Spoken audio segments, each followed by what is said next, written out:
Hi guys, we have tofu and quinoa salad.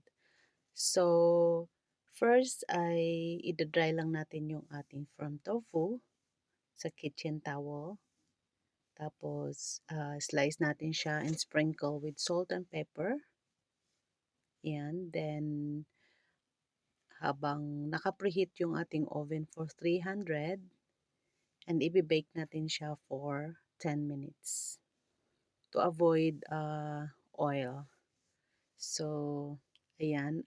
While binibake natin siya for 10 minutes, na-ready na rin natin yung ating quinoa.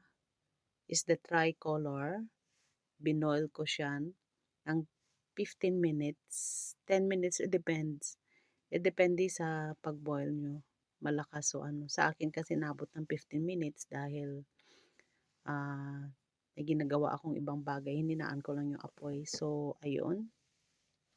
Mayroong bell pepper yan, chickpeas, and carrots, cucumber, and tomato, cherry tomato.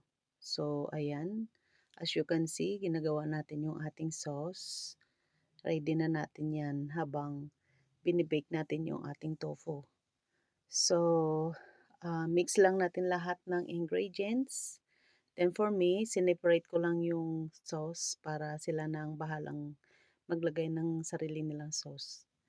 6 tablespoon ng lemon and merong salt and pepper, honey, mustard, and what else? Nakita nyo kanina. Nakalimutan ko na. So, ayan. Luto na yung ating tofu. Itatapping lang natin dyan. And then, mag-slice lang natin tayo ng avocado. Then, serve it.